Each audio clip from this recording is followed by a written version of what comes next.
Hello, everybody, and thank you so much for joining us for another episode of Creative Lifescaping, where I interview people about how you can be creative even if you think you can't draw or paint or sing, like me. I am so excited to welcome my next guest, and we've had a bit of a hiatus. So I was so excited to meet Holly Blondin, and I said, I just have to have you on Creative Lifescaping so you can share all your knowledge with people who are trying to be more creative.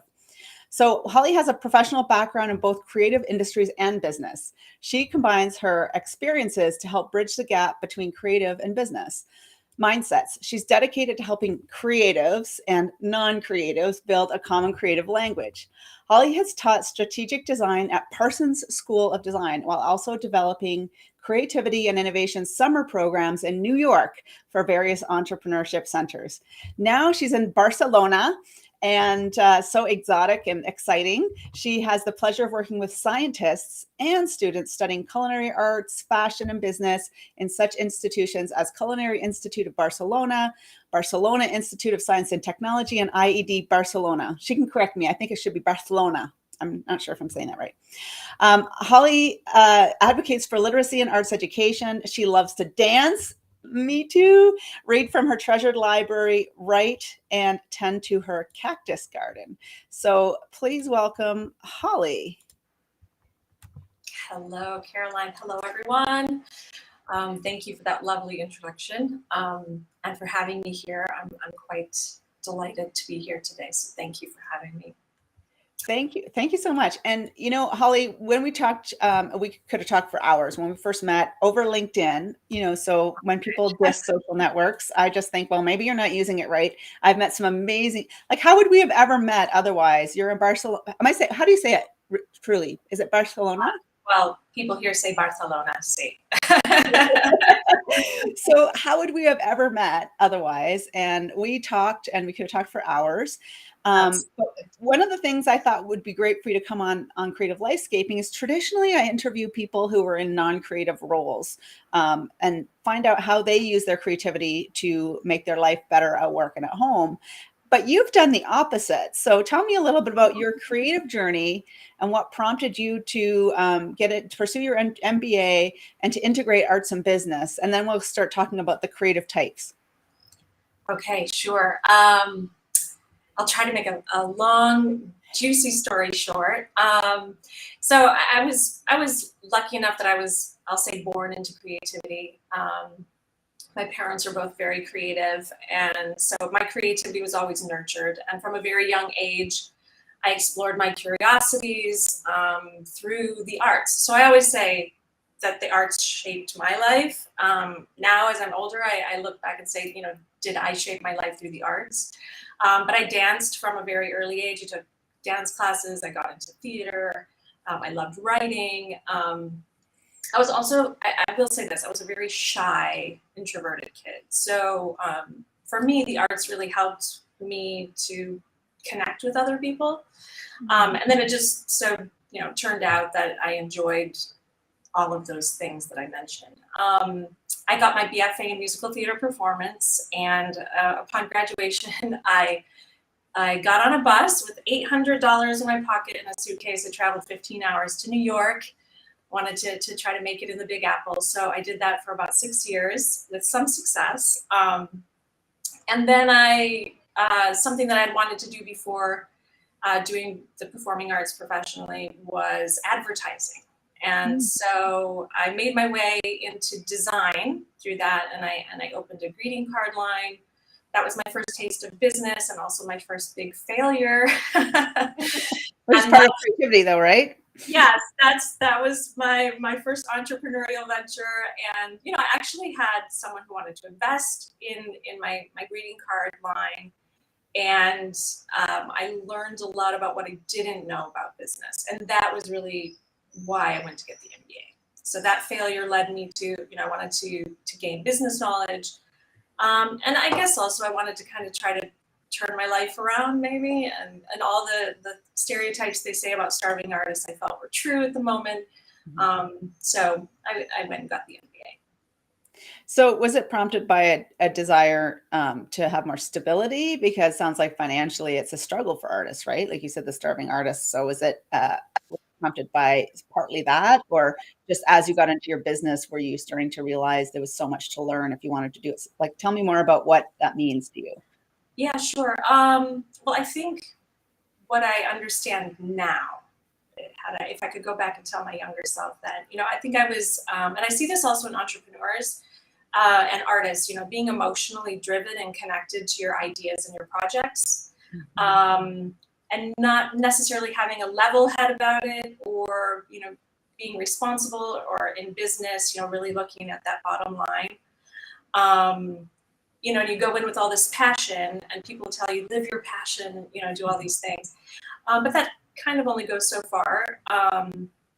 So I think that was really, the thing that really switched me to go to business school. And then I studied entrepreneurship and marketing. I got into marketing and branding professionally.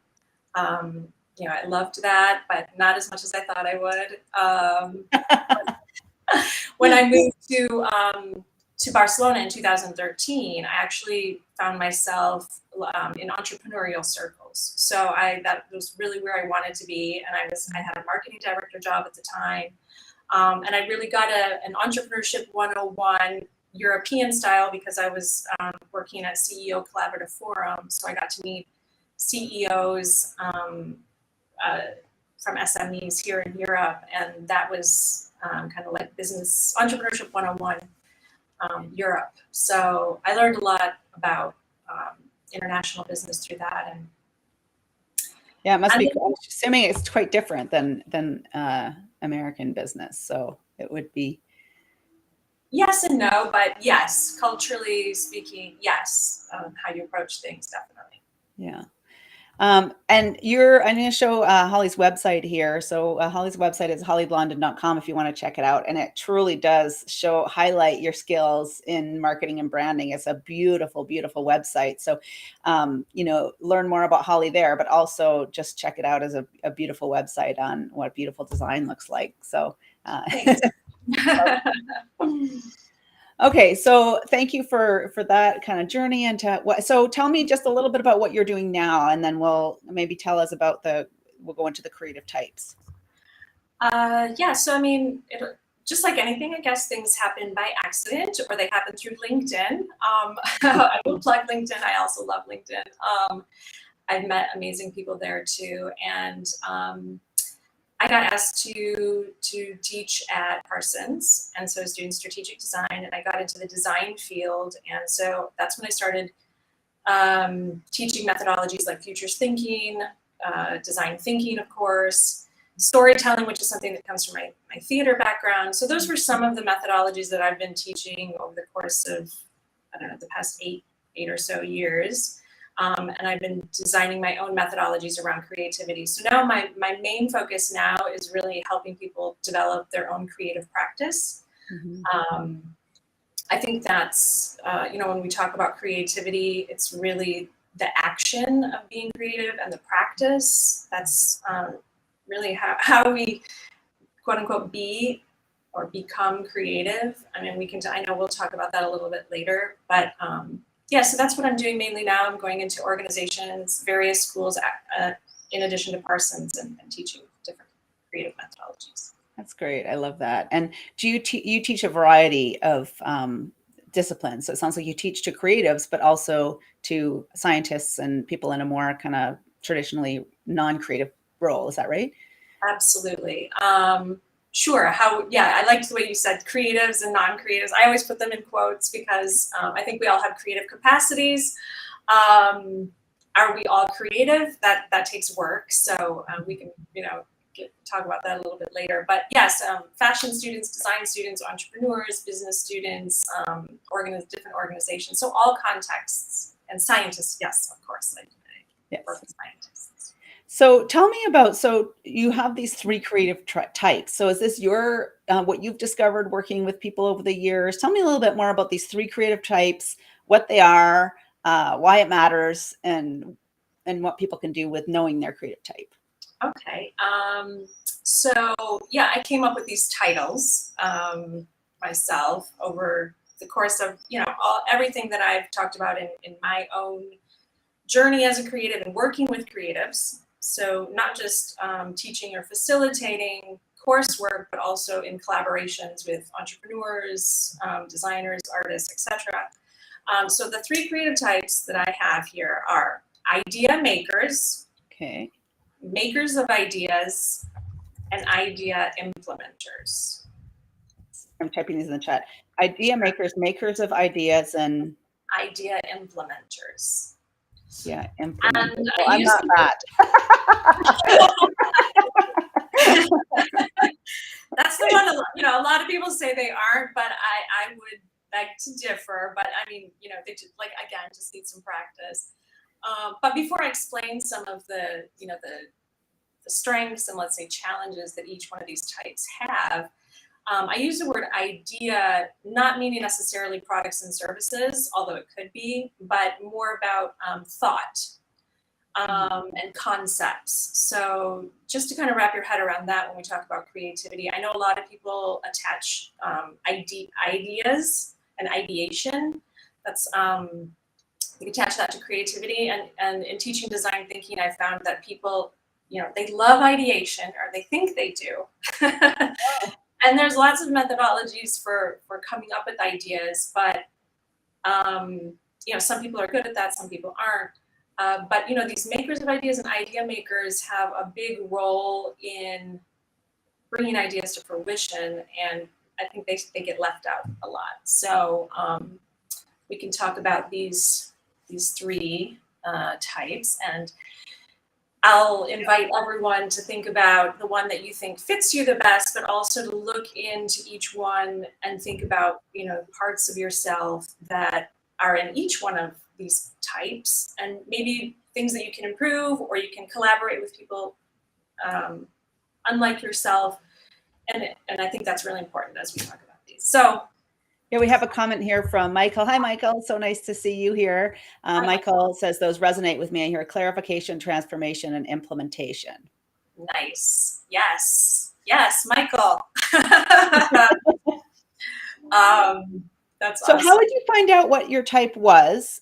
And why would it matter in a context of whether you're trying to do some ideation or bring some ideas, whether it's in your company or in your volunteer group or something? Well, I think now, especially more than ever, we look at collaboration. We prioritize collaboration. I mean, I can say some other things about that. I won't go into that. Being an introvert myself, I think that there should be a lot more space for rumination and individual thought before collaboration. But that's another topic, let's say, for another day. But in terms of these creative types, I think about them when we think about collaborating with others. Because the truth is, and this is something I learned from those failures I talked about before, at least my journey, is that you really can't, quote unquote, be creative alone. You're doing it with other people. And they are people and systems. So I think that's something to also take into consideration when you're thinking about your own creative context. Where are you being creative? Why do you need to be creative in that space? And different contexts will ask different things of you. So think of that too as I'm describing some of these, because you might be an idea maker in one context and you might be the idea implementer in another context. So, you know, we have different roles in our lives, in our work, in our relationships, and there's so many opportunities to be creative, to practice and apply your creativity, that you know, really reflecting again and again and asking yourself constantly, why do I need to be creative now? You know, where is there meaning or purpose in my creative contributions in this particular context? I think that also helps people feel more confident sometimes, because we can't be everything all the time. And I think that's when we have to, going back to collaboration, really open that door and let others in and say, okay, this is the moment when I'm a little bit more vulnerable, and I'll lean on this person because I know that they can really pull us through. And, you know, maybe I'll sit back until my moment. You know, we don't always have to be collaborating in every second of a collaboration, right? Yeah, collaboration doesn't necessarily mean you're in a boardroom with like Skittles and a whiteboard, right? So, That's um, right. so with these three types, like, would you say then when you're working with companies and doing design thinking or helping them with creativity, do you ask them to try to define their role in that moment, that situation? Do you use these creative types where you say, okay, who's the idea makers here? Who's the implementers? How do you use these types? Or is it just more like just categories of information for people to be aware of them? I think so far I've always used it as a more of a reflection point, um, more to help a person gain their call it creative confidence in terms of like understanding more about who you are and why you are or why you're there. I mean, for example, idea makers love ideation. They use their imaginations and they're always thinking. They love problems. Whereas a maker of ideas is someone who likes to tinker and make things and build prototypes and really get in the action. They might not be great at generating ideas. And But an if idea, someone comes with like an idea, like we should make this widget that does this thing with this gizmo, then they would take those and try to make them work. Is that what you're saying for a maker of ideas? right. So I've discovered that, maker or observed that makers of ideas work really well with creative constraints. So they like limitations because those are directed directions. Okay, we've got this, we've got that. What do we do with it? All right, I'll tell you. And then they find solutions with what they have. Idea makers sometimes are really great with coming up with vision, but they can't get, for some reason, they can't get it, that through that channel into the hands and really start to make ideas. And, and what I've observed, and I think I was an idea maker for a lot longer than I wanted to be. You were ruminating. You were ruminating on your idea. Ruminating. That you get so many ideas, and this is something a challenge that I think idea makers are, that they have a hard time harvesting the right idea to work on. So you might have their convergent thinking is maybe a little bit weaker than their divergent thinking. Would that be fair? Yeah, that could be fair to say. Yeah, that's like me. I mean, I have ADHD, so I don't know how much of it is just like I'm very much relate to the idea of being an idea maker. I struggle a little bit. Like I'm a workhorse. If I just struggle with knowing what the steps are next. And like I said, I don't know if that's a personality thing or, if that's related to my, ADHD, whatever, my ADHD. But I definitely relate to this idea of constraints and we could totally go on a little bit of a tangent here, but it's my interview, so whatever. But you know what, when you're talking about the difference between idea makers and makers of ideas, the concept that really popped in my head was this idea of specific and diversive curiosity. So with diversive curiosity being you want to know all the possibilities, like what could it be, whereas specific curiosity is how do I resolve this uncertainty and how do I make this happen? So what do you think about that? Like idea makers are like all the possibilities, where makers of ideas are more curious about how to resolve the uncertainty of how it could be in the world. What do you think of that? Yeah, I would agree. I would agree with that. I think that idea makers are very good at thinking of the impossibles. So they're not always thinking about if it's feasible. Oh, they're more visionary in the sense of, if it could be like this, wouldn't that be great? Let's try this. This could solve this problem if, there's a lot of what if and connecting the dots, which I think is great. So I could go back and say, I don't know, you're saying about convergent versus divergent. I might take back what I said there. But in terms of makers of ideas, since they have something to work with, that solution based, working with that uncertainty and finding a resolution to that, there's definitely an end point.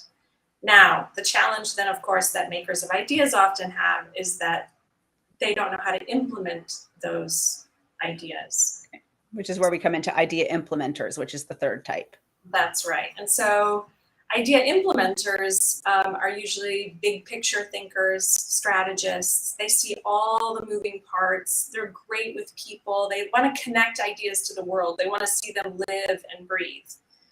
And it's funny because idea implementers, although they're great at getting things in action in terms of connecting ideas to the world, they aren't always great with coming up with the concept or the idea in the first place. Now, as they get moving and they start to connect that with people, ideation comes into play. But I would say, idea implementers are really more connectors. They're also good storytellers. I think idea makers are great storytellers as well. They really get into the details. And like I said, I mean, we have a part of all of these types inside of us, but some of them are more natural to us. Sometimes we need to rely on the other types to really bring things together. Yeah, and I think I can definitely see myself in a couple of those. And I like your comment earlier about sometimes you are in different contexts, one or the other. And does that, I mean, the way I think about it is it kind of depends on who else is in the room, right? So I had a manager who told me, "You're so detail oriented," and which is hilarious. But I do get tripped up by details. And I said to her, I'm not a detail oriented person, but I know they're important. So I know that if they're not being addressed by someone else, in my case, I was technical services for a nutrition pet food company. If I don't focus on those details, which is painful, I don't feel comfortable being that idea implementer. I don't feel I don't feel like I can connect people to ideas that I don't legitimately know the details have been vetted, for lack of a better word. Yeah, I think, I'm very similar in that way. I think that I always attribute a lot to my theater background, but there's rehearsal. There's the creative process, where we work things out. Does this work? Does that not work? And then you've got dress rehearsal, lights, camera, action, so to speak. But it's not until opening night where you actually come out and you feel fully prepared. So I think I see that with me a lot in many of the things I do, where I use that theater background to prepare myself for things. And if I do feel the details are in place and I feel prepared, then it's okay to improv or quote unquote wing it. People, I'm not a huge fan of winging it. Some people are really good at that. But yeah. Well, it's interesting because I trained with a speaking company called Heroic Public Speaking, and they're actors who have taken the practice of acting to the stage for public speaking. Michael and Amy Port, shout out, they're amazing individuals to work with. But they talk about that. They talk about you shouldn't wing it, but if you have exquisite preparation, that gives you the space to improvise because you're not like floundering around because you're not, everything so well that it opens up that space. Is that kind of what you're saying when you're saying like not winging it, but winging it? Definitely what I'm saying. Yes, absolutely. I mean, when I teach storytelling, that's a large part of it. Don't memorize the paper, know what you're talking about, and be prepared. If that means you need to practice more, then obviously practice more. And that goes without saying in terms of creativity. And that's one thing I wanted to make sure that we did mention today, is that, to be creative, you have to do creative. So yeah, which actually is a perfect segue into what I want to go next, which was if people are watching that are thinking, I know I need to be creative. Everybody says so. World Economic Forum, LinkedIn, everybody. I don't really know what that means to me. I don't paint. I don't draw. I'm not really into dancing or singing. How would you tell somebody that thinks they're not creative, who wants to do something more creative, whether it's for mental health, for relaxation and the benefits that have been proven to help us feel better, or whether it's to build a more competitive landscape in their company or as their role for promotions or just getting better ideas. So, I mean, how would you tell someone to start if they're on board with the idea, but they don't really know what to do? Well, first I would say start with you. I mean, you have to start with yourself. I have an exercise that I use called a brain dump, where you just pour everything out on paper, you get it out of your thought space, and you get things on paper, and you start to see what resonates with you, circle those things. Going back to the idea maker ideas, there's this channel, between that thought space and that action space. So that's what we're trying to build, that capacity to move ideas out of the imagination or concepts or thoughts and get them into the real world. So I think this is a great exercise for anyone who feels stuck or doesn't know where to start. Just get it all on a big sheet of paper. Don't think about it, just get it through that channel. And then once you get it on paper, you start to circle things. What resonates with me, what am I really feeling, and start with that. And then also I would encourage people to start from where you are. So this, I think, is the biggest block to any sort of creative endeavor or any to develop a creative practice, which I'll talk about that in just a second. But start from where you are. You have everything you need right now. There's no I should have this, I should be better than this, oh, I'm not as good as this. I mean, you are what you are right now, and it's definitely enough. So I think, creativity is you, meaning the individual, in the terms of, it's how do we tap into our own creative capacities, our own unique experiences. Within that space, we're going to find where we can make our creative contributions. What steps can a person take to develop a creative practice? Those are the things that I'm working on now to help people do. And I think the main thing is to show up for your creativity every day. So how do you do that? Well, I have something that I do every week called Creative Bites. I think we've included that. Yeah, I'm going to pop that up here right now. So every Sunday I deliver a creative bite. It's a creative prompt to your inbox. And the idea is that you have to do it every day of the week to build that creative momentum. Mm-hmm. Now, I know a lot of people will read and think, well, maybe it just gets their motor running in their brain. But, the practice is actually showing up every day, actively doing the exercise. They're meant to be sprints, so you should be able to do it in 20 minutes or less as a starting point. If you want to do it longer than that, great. If you want to carry it out for hours because you really got your creative juices flowing, super. But the idea is that you could potentially do it in 20 minutes or less. So you just show up for yourself every day, you put the intention there, and you're putting in the practice. If you do the same creative bite or creative prompt every day for the week, you'll see your creative momentum build, and each one is targeted at something different. So it might be. I was going to ask you, can you give an example, or like what types of exercises are you asking people to do?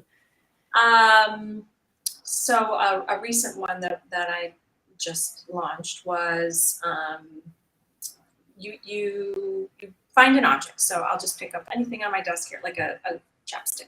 Okay. Yeah. Your goal is to find 10 new uses for this object. Okay. Now, there's a lot that goes into the first step is finding something. Don't think too much about it. Don't think at all about it. The second one, and probably the hardest one, is to erase what this means to you already. So I even when I picked it up, I said, oh, a chapstick. Yeah. Right. So, thinking about what this is. So you start to explore like the different characteristics it has. You listen to it, you touch it, you smell it.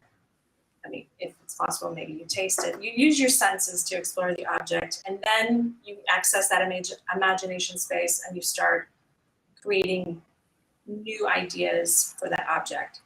Now, the better that you get at it, the more practice that you have, the quicker you are to start to think of ways like, okay, if this plastic were melted, if the chapstick, you start to think about ways that it breaks down.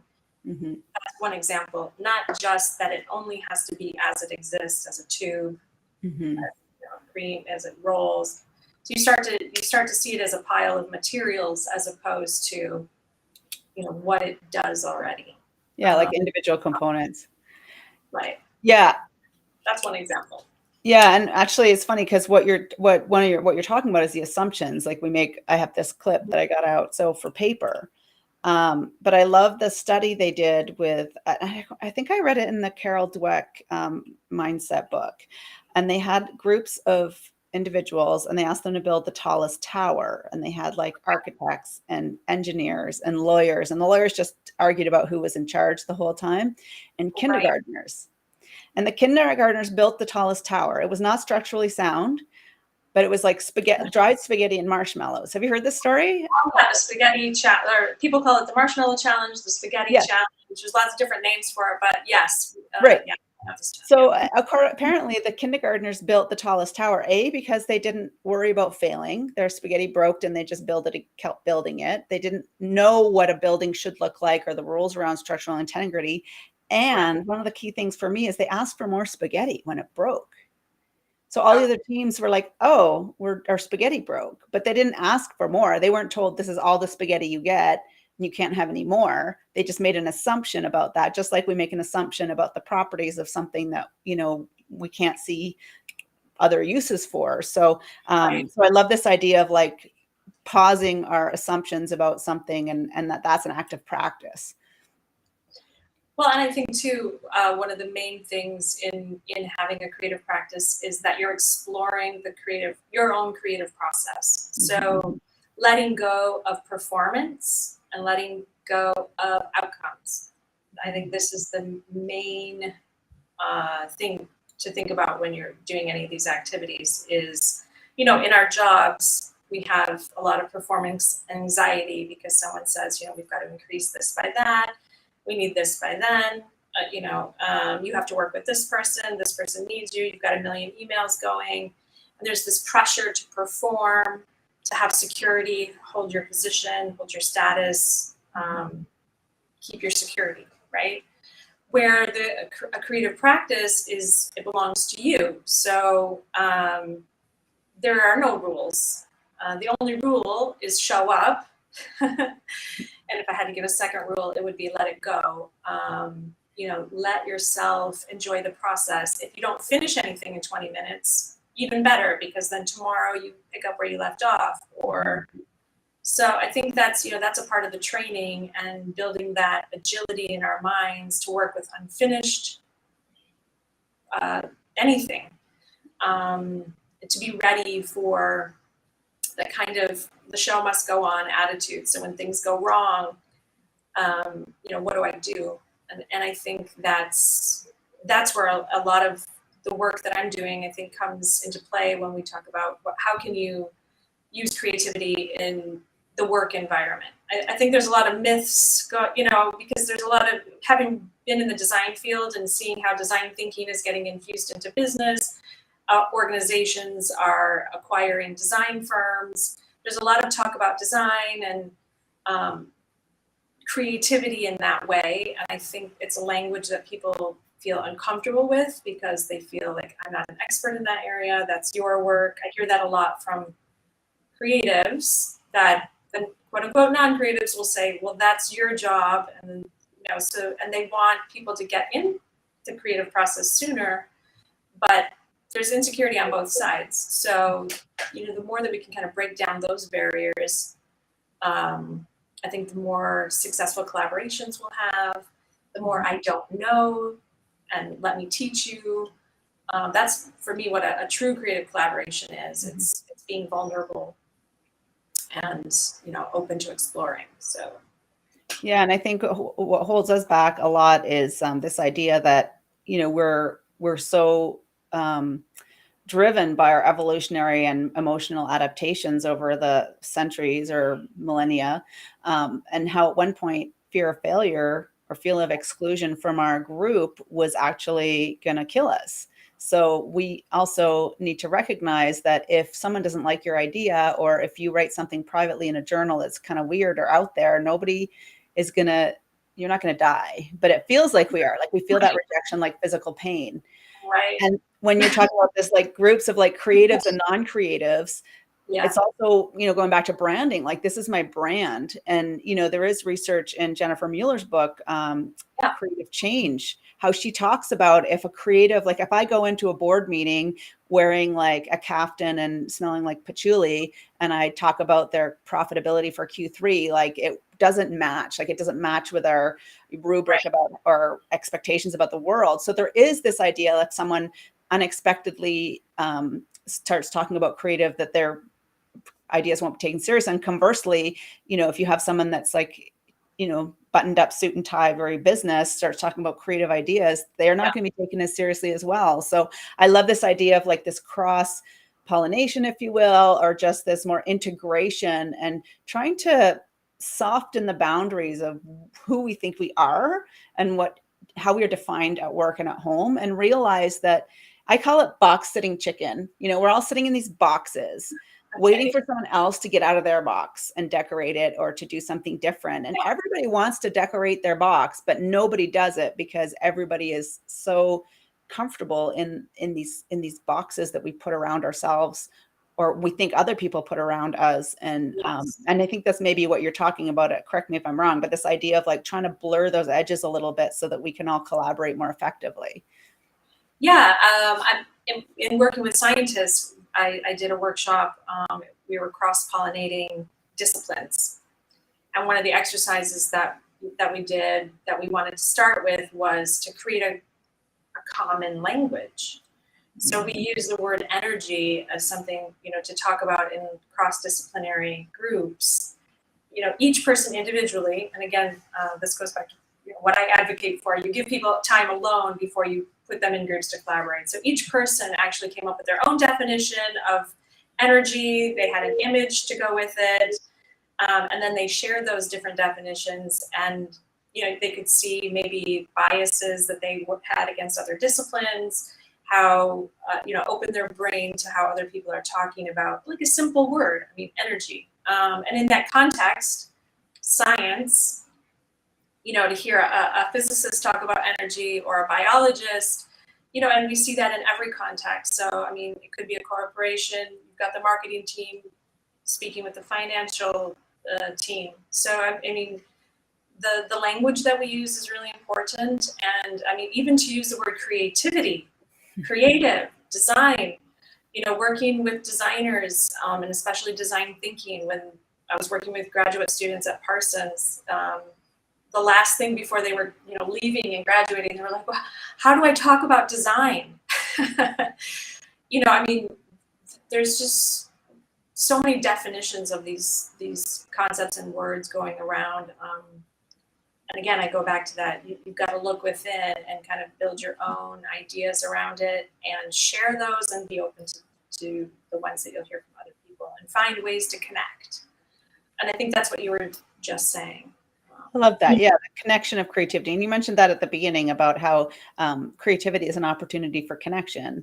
And we need that now more than ever, not only for our own survival in the world and mental health, but also to connect with new ideas and try to find new solutions to the problems we're facing. So, yes. Yeah, more than ever. More than ever. So, so I want to remind people where they can find you. Remember, Holly's website is hollyblondin.com. It is a beautiful website and has great tips, and you can subscribe there for her Creative Bites, and a blog that you have about lots of different topics that you keep. I've been like pouring through them, loving reading them. And then you're also found on Instagram at Holly Blondin, and of course on LinkedIn. So if you're on LinkedIn, you should be able to find Holly on the event doodad, wherever, somewhere. She should be on this event somewhere. If not, I'm sure you can find a creative way to find her, Holly Blondin. And please, I love, like we both said it, we love LinkedIn. I love getting messages from people, connecting with people I don't know. I've met so many wonderful strangers on LinkedIn, and now, we're so used to using Zoom, and it doesn't matter if I'm in Barcelona, wherever you are in the world, we can make these connections. So we should definitely use the technology.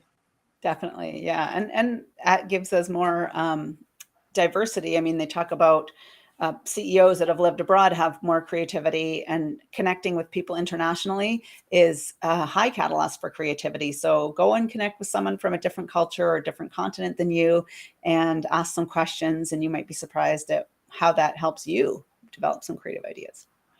Yes, asking good questions and really listening to what they have to say, and not putting your judgment or your own bias around it. Difficult for people. Hard for someone with ADHD, because I'm always like, and it's hard because there's a lot of criticism people of interrupting, and as I've learned more about my struggles with ADHD, people with ADHDs who interrupt, it's not a rude thing. It's just that they're so excited about the conversation. They're like 6 steps ahead. So I have to be very careful to just stop and be in the moment and listen, because otherwise my brain kind of goes off just because I'm excited about what they're saying, but they're just not speaking fast enough. Well, I mean, I've learned a lot about that living here in Spain and in Catalonia. My husband's from here, and I recognize a lot about my own culture. Americans are very like, wait until someone's finished and then say something. Where here people are very more agile and like, you're calling it interrupting, but now that I'm more accustomed to it, it's kind of like just a way of more like a pitter patter. It's a different rhythm. Mm-hmm. But yeah, I mean, those things, they can be startling to you if you're not used to it. So. And not making any assumptions about it, like they're interrupting because they're rude, or they're interrupting because they have ADHD, or they're from a culture where that's the normal cadence of a conversation or discussion. So I think it goes back to what you had said before about just being open and not putting so many rules around things and expectations. And it makes you happier. If you think someone's being rude, it makes you angry or frustrated. If you're just like, oh, maybe they're from Spain originally, or, who knows, right? So. All right. Yeah. So this has been fantastic. I've been so excited about learning about the creative types. So the creative types are idea makers, makers of ideas, and idea implementers. And knowing what you are and what context can help you reflect on your contribution to a creative process. So I think and maybe understanding who you're working with, where the roles are, is also helpful. And to be creative, you have to do creative. I feel like that for exercise too. Like they say, like, I am exercising, like just do 2 push-ups, and then you are exercising every day. And then that self-fulfills this like self-concept around being creative or being an exerciser. So you actually have to do it. If you want to be creative, don't sit there and like stare at the clouds and wish you were creative. Just start doing it and put less judgment around your efforts, is kind of what I heard you say earlier, Holly. Exactly. And if you do decide to stare at the clouds, then do it with intention. I mean, that's part of being creative too. Working your imagination. You can sit at your desk for 10 minutes. I mean, that's something I always say. You don't have to have a professional space. You don't have to have tons of materials. You can exercise your imagination. That can be one thing you can do. I mean, you can use whatever, we gave that as an example. You can use whatever's on your desk in front of you. Take your coffee break and, intentionally work on your imagination. That's true. I mean, it is the first in my dance, which is so ironic that it's dance and you're a dancer. In my dance rubric, the first habit is daydreaming, right? But you're right. You have to daydream with intention and not just wish something to happen. Like daydream on something that's important to you, or something like with a prompt that you can, think differently about. So. Well, and just like you were saying, exercise, just to quickly go on that, is, you're exercising the creative muscle. So you've got to push it. Mm-hmm. So it's one thing to daydream on the things you like, but if you want to grow your creativity, you've got to push your boundaries. So try to, go one step further with it. And that's intention. Not just the time you spend, but the intentions that you make while doing it. And that's where the creative prompts really come into play. So. Yeah, it stretches your comfort zone. Because if you say just go daydream, but if you're using the prompts, then it gives you something that gives you those constraints a little bit, but just anchors you into like a purpose, as opposed to just going back into old habits that maybe don't serve you. So that's right. This has been fantastic, and I'm not going to let you off the hook. I'm so excited. So at the end of every interview, if I remember, we do truth or dare, and you bravely chose dare. And then I have to creatively think of something to make you do. So I would like, because you're in Spain, the thing that came to mind was like flamenco dancing.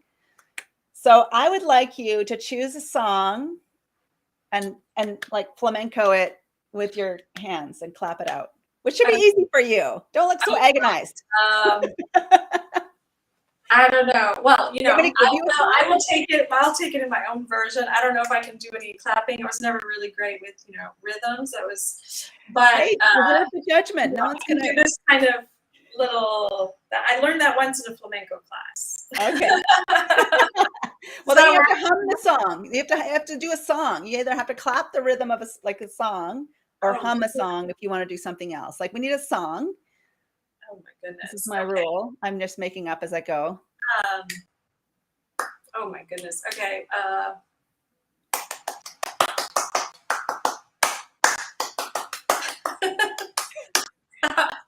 It's so funny because I have no idea what that song is, but to you it probably makes so much sense. Well, actually, it was Grease. It was the you know, Grease Lightning. So, you know, it was lightning. That's right. That makes sense now. That's awesome. You are such a good sport. I appreciate you jumping into the uncertainty and. So don't forget to connect with Holly on LinkedIn. Here with her connection will be here, or her LinkedIn. If you search for Holly Blondin, I'm sure she will come up. And then if you're watching this on YouTube later, we'll hopefully have some of the resources that Holly has mentioned in the show notes, as well as if you're on Facebook, the same thing, and hopefully make some new connections. And if you want Holly to come and work with your organization to help them with design thinking, or to help people who want to be creative to be creative, she's a great person and a great resource. So thank you so much, Holly. I truly appreciate your time today, and I love hearing your point of view. And thank you so much for joining us with Creative Lifescaping. Thanks so much for having me.